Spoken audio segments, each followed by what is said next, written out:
Hello friends, welcome to hit the books YouTube channel. So நம்ம இன்றைக்கி வீடியோவில் என்ன பார்க்க போகிறோன்னா, எப்படி ஈஸியாக படிக்கிறதுங்கிற பார்க்க போகிறோம். நான் அதில் மொத்தம் 8 விஷயம் சொல்ல போகிறேன். இது படிக்கிறவங்க யாருக்குனாலும் யூஸ் ஆகும். Maybe your school going student or college going student. இல்லை அப்படின்னா நான் வேறு ஏதாச்சும் யூபிஎஸ்சி, டிஎன்பிஎஸ்சி அந்த மாதிரி எக்ஸாம்ஸ்க்கு ப்ரிப்பேர் பண்ணுற ஸ்டூடெண்ட்ஸ் அப்படிங்கிறவங்களுக்கு கூட இது யூஸ் ஆகும். ஸோ வீடியோவை ஸ்கிப் பண்ணாதீங்க. ஸ்கிப் பண்ணால் நான் என்ன சொல்ல வரேன்னு புரியாது. இந்த 8 விஷயமும் உங்களுக்கு கட்டாயம் யூஸ் ஆகும்னு நம்புகிறேன். ஸோ இந்த 8 விஷயத்தை நீங்கள் கான்ஸ்டண்ட்டாக ஃபாலோ பண்ணணும். ஒன்று விடாமல் ஃபாலோ பண்ணணும். எதையும் விட்டுறக்கூடாது. கரெக்டாக ஃபாலோ பண்ணணும். ஸோ ஃபஸ்ட்டு விஷயமாக நான் என்ன சொல்வேன் அப்படின்னா, அவாய்ட் சோஷியல் மீடியா.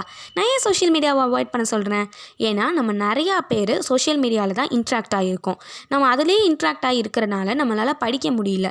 நிறையா பேருக்கு அதுலேயே ஹெட்டேக் வரும், நிறையா ப்ராப்ளம்ஸ்லாம் வரும். வீட்லேயும் திட்டுவாங்க, நம்மளால் படிக்க முடியாது. ஸோ கொஞ்சம் நேரத்துக்கு ஒரு 20 மினிட்ஸ் பாருங்கள் ஒரு நாள் மொபைல் ஃபோனை. அப்படியே குறைச்சிக்கிட்டே வாங்க. அப்போ தான் உங்களுக்கு நல்லா படிக்க முடியும், எனர்ஜெட்டிக்காகவும் இருப்பீங்க. Next, avoid to study in noon time. ஏன் நூன் டைமில் படிக்க வேணான்னு சொல்கிறேன்னு தெரியுமா?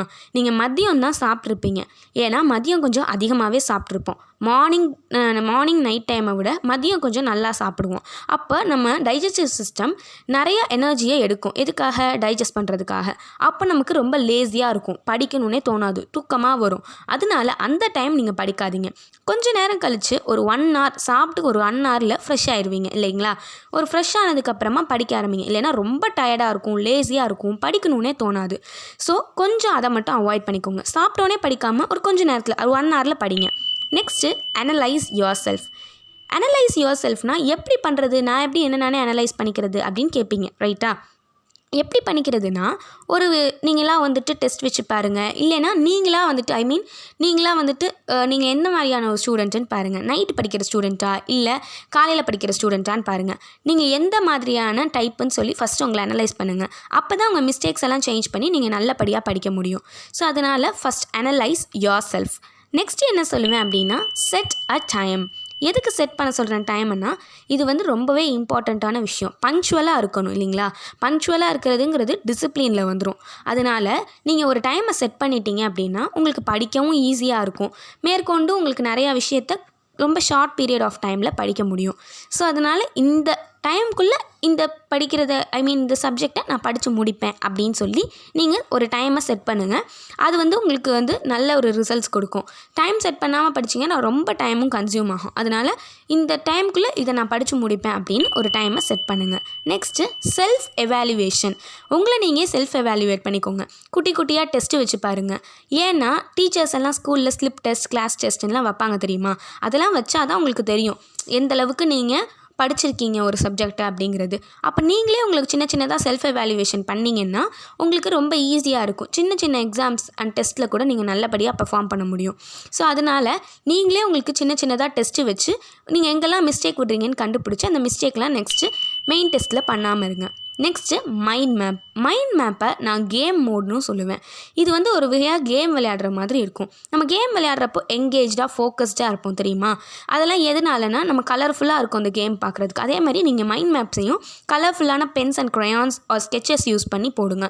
அப்படி நீங்கள் போட்டு படிக்க உங்களுக்கு போரே அடிக்காது. ஜாலியாக ஒரு கேம் விளையாண்ட மாதிரியான ஃபீலை கொடுக்கும்.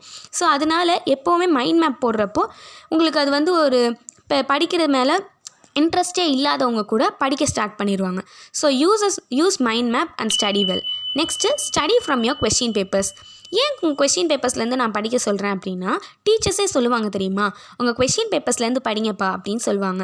அது மாதிரி நீங்கள் உங்களோட கொஸ்டின் பேப்பர்ஸ் எல்லாம் எடுத்து படித்து பாருங்கள். ஒவ்வொரு எக்ஸாம் அண்ட் டெஸ்ட்டுக்கு வைக்கிற கொஸ்டின் பேப்பர்ஸ் எல்லாம் கலெக்ட் பண்ணி அதிலேருந்து படிங்க. ஸோ அது உங்களுக்கு ஈஸியாக இருக்கும். இல்லைனா ப்ரீவியஸ் இயர் கொஸ்டின் பேப்பர்ஸையும் பாருங்கள். அதெல்லாம் உங்கள்கிட்ட இல்லைனா உங்கள் சீனியர்ஸ்லாம் இருப்பாங்கள்ல, அவங்ககிட்ட கேளுங்க. அப்படியும் இல்லைனா இப்போல்லாம் மொபைல் ஃபோனில் டக்குன்ட்டு சர்ச் பண்ணிங்க அப்படின்னா நெட்டில் கிடச்சிருது. அதை நீங்கள் பிடிஎஃப்லேருந்து பிரிண்ட் அவுட்டாக எடுத்து அதிலேருந்து படிக்க ஆரம்பிங்க. ஸோ அதுலேருந்து நீங்கள் படிச்சிங்கன்னா மேபி 1 or 2 மார்க்ஸ் அதுவும் கெயின் ஆகும் இல்லையா? ஸோ அதனால் அதுலேருந்தும் படிக்க ஆரம்பிங்க. ஒரு ரொம்ப பழைய பேப்பர் வேண்டாம். ஒரு 2 years 1 year பிஃபோர் இருக்க பேப்பர், அப்புறம் உங்கள் பேப்பர்ஸ், இதெல்லாம் தாண்டி நீங்கள் உங்கள் பேப்பர்ஸே இருக்கும் இல்லையா?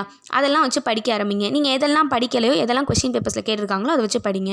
அப்படி படிச்சிங்கன்னா நீங்களே கெஸ் பண்ண முடியும் இந்த கொஸ்டின் தான் இந்த எக்ஸாமுக்கு வரும் அப்படின்னு ஓரளவுக்கு. நெக்ஸ்ட்டு, பெர்சிஸ்டன்ஸுங்கிற வார்த்தைக்கு நிறையா பேருக்கு மீனிங் தெரியும். தெரியாதவங்களுக்கு சொல்லிடுறேன். விடாமுயற்சி, கான்ஸ்டண்ட்டாக பண்ணிக்கிட்டே இருக்கிறது. ஸோ அதே மாதிரி நீங்கள் இப்போ நான் 7 விஷயம் சொன்னேன் இல்லையா, அந்த 7 விஷயத்தையும் திரும்ப திரும்ப பண்ணிக்கிட்டே இருங்க.